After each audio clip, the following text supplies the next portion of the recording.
Hello students, welcome to my channel. So student, जैसा कि मैं लगातार आप लोगों के बीए सेकेंड सेमेस्टर समाजशास्त्र की सभी यूनिट्स को अपलोड कर रही हूँ।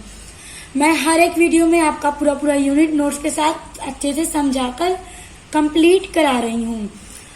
सो स्टूडेंट, मैंने एक प्लेलिस्ट भी बना दी है जिसमें मैं सारी वीडियोस आप लोगों की ऐड कर देती हूँ। आप लोग वहां से देख करके अपने सोशियोलॉजी को बीए सेकेंड सेमेस्टर का पढ़ सकते हैं। और देखिए, मैं लगातार वीडियोस अपलोड कर रही हूँ और आज के वीडियो में आपका टॉपिक है आपका जो यूनिट नंबर 5 है, भारतीय समाज की बुनियादी संस्थाएं, जिसमें है जाति, विवाह, धर्म, वर्ग और संयुक्त परिवार। ये 4 टॉपिक आपको अपने यूनिट नंबर 5 के अंदर पढ़ना है, जिसमें से मैं 2 पार्ट वीडियो अपलोड कर चुकी हूँ। यानी जाति, धर्म, वर्ग और संयुक्त परिवार, ये तीनों मैंने कंप्लीट करवा लिया है। आप लोग अपने यूनिट नंबर 5 की पार्ट 1 एंड पार्ट 2 की वीडियो देख लीजिएगा। उसका लिंक मैं आपको डिस्क्रिप्शन बॉक्स में दे दूंगी। आज का वीडियो आपके यूनिट नंबर 5 का पार्ट 3 है, जिसमें हम पढ़ेंगे विवाह क्या है। विवाह के बारे में आज की वीडियो में आपको पढ़ना है, तो चलिए स्टार्ट करते हैं। विवाह का अर्थ क्या है, देखिए। विवाह से तात्पर्य है जब 2 विषम लिंगियों को समाज द्वारा सामाजिक मान्यता प्राप्त हो जाती है कि वह बच्चे पैदा कर सकते हैं, उसे विवाह कहा जाता है। देखिए स्टूडेंट्स, विवाह का मतलब होता है जब 2 विषम का मतलब अपोजिट, लिंगियों का मतलब मेल एंड फीमेल। तो अब देखिए, मेल एंड फीमेल एक दूसरे के अपोजिट हैं, अपोजिट लिंग है। तो कभी ऐसा आप लोगों ने नहीं देखा और न कभी ऐसा किसी समाज में होता है कि पुरुष की शादी हो या स्त्री की शादी हो। हमेशा स्त्री एवं पुरुष का ही विवाह होता है। तो विवाह का मतलब यही है कि 2 विषम लिंगियों को समाज के द्वारा सामाजिक मान्यता प्राप्त हो जाती है कि वह अब बच्चे पैदा कर सकते हैं, यानी वो यौन संबंध बना सकते हैं।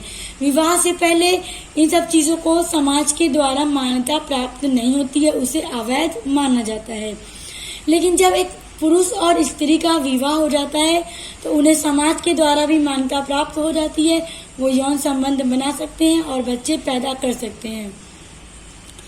कुछ विद्वानों का मत है कि व्यक्ति की यौन संबंधी आवश्यकता ने विवाह नामक संस्था का जन्म हुआ और विवाह के द्वारा परिवार और नातेदारी का जन्म हुआ। अब देखिए, कुछ विद्वान हैं, कुछ समाज शास्त्री, कुछ विद्वानों का मत है, यानी कुछ विद्वानों का ये कहना है कि जो व्यक्ति की, जो मनुष्यों की यौन संबंधी आवश्यकता है, यानी जो व्यक्तियों की यौन संबंधी आवश्यकता है, ये इच्छा है कि वो यौन संबंध बनाए, तो इन्हीं इच्छाओं ने क्या है कि विवाह के जन्म को बढ़ावा दिया। क्योंकि विवाह करने के बाद ही यौन संबंध को एक सामाजिक मान्यता प्राप्त होती है। विवाह से पहले उसे समाज के द्वारा मान्यता प्राप्त नहीं है, उसे अवैध माना जाता है। तो इसलिए जो व्यक्ति की यौन संबंधी इच्छाएं हैं, आवश्यकताएं हैं, उन्होंने ही विवाह के जन्म को बढ़ावा दिया और विवाह का जन्म हुआ। तो मतलब कि मेल फीमेल का विवाह होने लगा। ये किनका मत है? ये कुछ विद्वानों का मत है, कुछ विद्वानों का कहना है। अतः इस प्रकार विवाह के द्वारा यौन आवश्यकता की पूर्ति को सामाजिक मान्यता प्राप्त होती है। अब देखिए, जब 2 लोगों का विवाह होता है, स्त्री पुरुष का जब विवाह होता है तो एक परिवार बनता है। परिवार के साथ साथ नातेदारी का भी जन्म हुआ, क्योंकि जब मेल फीमेल का विवाह होगा तो जाहिर सी बात है कि परिवार बनेगा। जब परिवार बनेगा तो जो लड़का है उसकी फैमिली का लड़की के फैमिली से रिलेशन बढ़ेगा, तो दोनों का एक दूसरे से रिलेशन बनता है, नातेदारी, रिश्तेदारी बढ़ती है, जन्म होता है नई रिश्तों का। तो कहने का वही मतलब है कि मनुष्य की यौन संबंधी इच्छाओं और आवश्यकताओं ने विवाह को जन्म दिया, और जब विवाह का जन्म हुआ तो परिवार बढ़ी, परिवार से रिश्तेदारी और नातेदारी का जन्म हुआ। अतः इस प्रकार विवाह के द्वारा ही यौन आवश्यकता की पूर्ति को सामाजिक मान्यता प्राप्त होती है। विवाह के पहले यौन संबंधों को सामाजिक मान्यता प्राप्त नहीं होता है, विवाह के बाद ही इसे समाज के द्वारा स्वीकृति प्रदान होती है। तो स्टूडेंट्स विवाह क्या है, आई होप आपको समझ में आ गया होगा। अब देखिए विवाह की परिभाषा, क्योंकि एग्जाम में आपसे कोई भी टॉपिक पर प्रश्न पूछे, आप लोग अर्थ लिखने के बाद परिभाषा जरूर लिखिएगा। मैं आपको हर वीडियो में हर टॉपिक की परिभाषा जरूर बताती हूँ। अब देखिए विवाह की परिभाषा है बोगार्डस के अनुसार। बोगार्डस एक विद्वान रहे हैं जो विवाह की परिभाषा देते हुए कहते हैं कि विवाह स्त्री पुरुष का पारिवारिक जीवन में प्रवेश करने की संस्था है। देखिए जो विवाह है वो एक समाज की संस्था है, क्योंकि विवाह के बाद ही एक परिवार का जन्म होता है। जब विवाह होता है तो यौन संबंध बनते हैं और क्या है, बच्चे पैदा होते हैं। जैसे जैसे संतान उत्पन्न होती है एक परिवार का जन्म होने लगता है, एक पूरा परिवार बनकर तैयार हो जाता है। तो देखिए विवाह होते ही जो पुरुष और स्त्री हैं एक नए पारिवारिक जीवन में यानी कि नए परिवार के जीवन में एंट्री कर चुके होते हैं, एक उनका नया परिवार बन जाता है। तो ये कौन कहता है, ये बोगार्डस कहते हैं।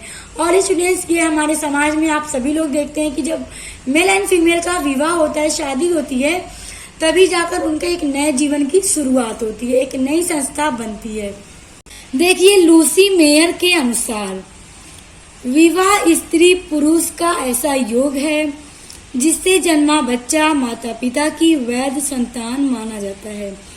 देखिए लूसी मेयर का कहना यह है कि विवाह स्त्री और पुरुष का यानी मेल फीमेल का एक ऐसा योग है। योग का मतलब कि औरत और आदमी की शादी होती है तो उनका एक योग बनता है, यानी मेल फीमेल एक हो जाते हैं, नए परिवार में एंट्री कर चुके होते हैं। और उसके बाद विवाह के बाद जो वो जिस संतान को वो जन्म देते हैं, जो बच्चा पैदा होता है, उसे उन माता पिता की वैध संतान माना जाता है। क्योंकि समाज में शादी के बाद ही यौन संबंध को स्वीकृति प्राप्त होती है, सामाजिक मान्यता प्राप्त होती है। इसीलिए जब उसके द्वारा बच्चा पैदा होता है तो उसे समाज के द्वारा वैध संतान माना जाता है। बिना विवाह के संतान पैदा हो तो उसे अवैध संतान माना जाता है। अब देखिए विवाह के प्रकार। देखिए विवाह का प्रकार बहुत इंपॉर्टेंट टॉपिक है, आपके एग्जाम में पूछा जाता है। तो देखिए विभिन्न समाजों में पाए जाने वाले विवाह के स्वरूप को दो भागों में बांटा गया है। देखिए चाहे समाज कोई भी समाज हो विश्व का, उसमें जो विवाह का प्रकार है, जो स्वरूप है विवाह का, जो टाइप ऑफ मैरिज है, वो 2 टाइप के होते हैं। यानी विवाह 2 प्रकार का होता है। एक होता है एक विवाह, दूसरा होता है बहु विवाह। देखिए विवाह को कितने भागों में बांटा गया है, 2 भागों में बांटा गया है। चाहे कोई भी समाज हो, उनमें विवाह को 2 भागों में बांटा गया है। पहला है एक विवाह, दूसरा है बहु विवाह। अब इनको समझिए ये क्या है। देखिए स्टूडेंट्स जो एक विवाह है इसको समझिए। एक विवाह, अब देखिए एक विवाह का एक ऐसा रूप है। देखिए जो एक विवाह है, विवाह का यानी शादी का एक ऐसा रूप है, एक ऐसा प्रकार है जिसमें एक पुरुष एक ही विवाह करता है, यानी वह सिर्फ एक ही स्त्री से विवाह करता है। देखिए एक विवाह का मतलब एक स्त्री एक पुरुष से विवाह करती है, एक पुरुष एक स्त्री से विवाह करता है। वर्तमान में एक विवाह को ही एक सर्वश्रेष्ठ माना जाता है। अब देखिए वर्तमान समय में यानी प्रेजेंट टाइम में जो एक विवाह है, इसी को सबसे सर्वश्रेष्ठ विवाह यानी सबसे अच्छा और बेस्ट मैरिज मानी जाती है।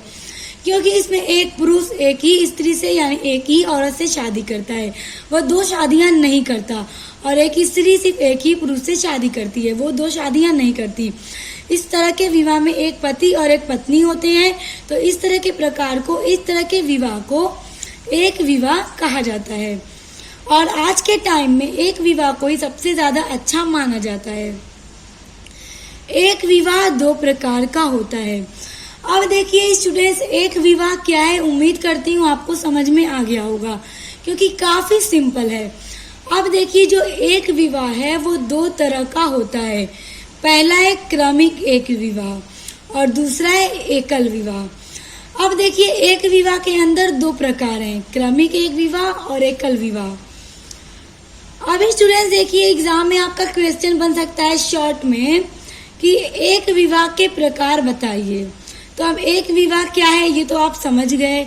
एक विवाह 2 प्रकार का है, एक क्रमिक एक विवाह और एकल एक विवाह। अब इसको समझिए कि ये क्या है। क्रमिक एकल विवाह का मतलब ये होता है कि देखिए, जब कोई पुरुष की शादी हुई है किसी स्त्री से, किसी औरत से, और वो उस औरत को छोड़ करके, यानी तलाक हो जाए, डाइवोर्स हो जाए, उसके बाद वो दूसरी शादी कर लेता है, या कोई स्त्री है वो अपने हस्बैंड से डिवोर्स ले ले, या तो फिर वो दूसरी शादी कर लेती है, तो या फिर उसका हस्बैंड की डेथ हो गई, या जो हस्बैंड है उसके वाइफ की डेथ हो गई। इस तरह के जो रीजन होते हैं, या एक दूसरे को छोड़ने के बाद या एक दूसरे की मृत्यु के बाद जब दूसरा विवाह किया जाता है, तो उस तरह के विवाह को क्रमिक एक विवाह कहा जाता है। देखिए, इसको और समझिए बेटर तरीके से कि इसमें ऐसा नहीं है कि एक पति या पत्नी के होते ही दूसरी शादी कर ली जाती है। इसमें ऐसा नहीं है, बल्कि एक दूसरे की मृत्यु हो जाने के बाद शादी करते हैं, या एक दूसरे से तलाक होने के बाद शादी करते हैं। उनके होते हुए दूसरी शादी नहीं करते। तो इस तरह का विवाह क्रमिक एक विवाह कहलाता है। आई होप आपको समझ में आ गया होगा। बहुत इंपॉर्टेंट है, पेपर में पूछ देता है क्रमिक एक विवाह क्या है, तो आपको पता होना चाहिए कि जब एक स्त्री या पुरुष अपने पति या पत्नी को तलाक देकर, एक दूसरे को छोड़कर, या उनकी मृत्यु के बाद जब दूसरा विवाह करते हैं, तो इस तरह का विवाह क्रमिक एक विवाह कहलाता है। देखिए, अब एक विवाह में दूसरा प्रकार है एकल विवाह। देखिए, एकल विवाह एक ऐसा विवाह है जिसमें अगर वो अपने हस्बैंड या वाइफ एक दूसरे को छोड़ दें, डाइवोर्स हो जाए, या एक दूसरे में से किसी की भी मृत्यु हो जाए, डेथ हो जाए, तो वो दूसरा विवाह नहीं करते हैं, दूसरी शादी नहीं करते हैं, वो अकेले रहते हैं। तो उस तरह के विवाह को एकल विवाह कहते हैं। यानी अगर एक पत्नी के पति की मृत्यु हो गई तो वो फिर दूसरी शादी न करे, या एक पति की पत्नी की मृत्यु हो गई तो फिर वो भी दूसरी शादी न करे, अकेले रहे, तो इस तरह का परिवार एकल विवाह है। और अगर शादी कर ले तो कैसा विवाह है?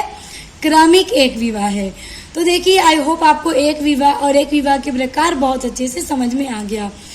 अब देखिए, विवाह के प्रकार में दूसरा है बहु विवाह। अब इसको समझिए, जब कोई स्त्री या पुरुष एक से अधिक विवाह करते हैं तो ऐसे विवाह को बहु विवाह कहते हैं। देखिए, बहु विवाह के अंदर ऐसा हो जाता है कि एक स्त्री एक पुरुष से ज्यादा शादी करती है, और एक पुरुष एक स्त्री से अधिक महिलाओं से शादी करते हैं। यानी कि एक पत्नी के कई पति होते हैं, एक पति की कई सारी पत्नियां होती हैं। तो इस तरह का जो विवाह है, इस तरह की जो शादी है, वो बहु विवाह कहलाती है। और एक विवाह क्या है? जिसमें एक ही शादी की जाती है। तो आई होप कि आपको एक विवाह और बहु विवाह समझ में आ गया। अब देखिए, बहु विवाह के भी प्रकार हैं। देखिए, बहु विवाह के प्रकार।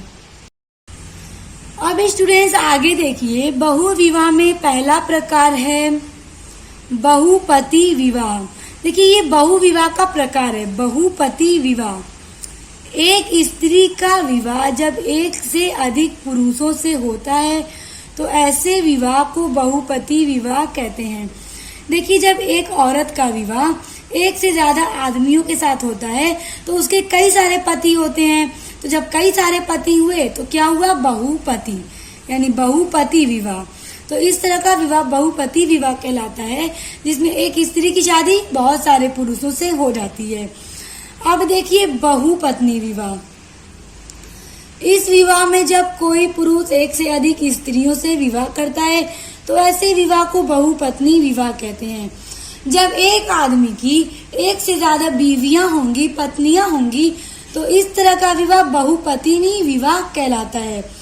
तो स्टूडेंट्स देखिए, विवाह दो प्रकार का होता है, एक विवाह, बहु विवाह। अब एक विवाह में दो प्रकार हैं, क्रमिक एक विवाह, एकल विवाह। बहु विवाह में भी दो प्रकार हैं, बहुपति विवाह और बहुपत्नी विवाह। और काफी सिंपल से हैं। उम्मीद करती हूँ आपको बहुत अच्छे से समझ में आ गया होगा। अगर समझ में आ रहा है तो कमेंट करके मुझे जरूर बताइएगा। स्टूडेंट्स देखिए, अब आपकी अगली हेडिंग है विवाह की विशेषताएं। अभी तक मैंने आपको विवाह का अर्थ, परिभाषा और विवाह के प्रकार बता दिए।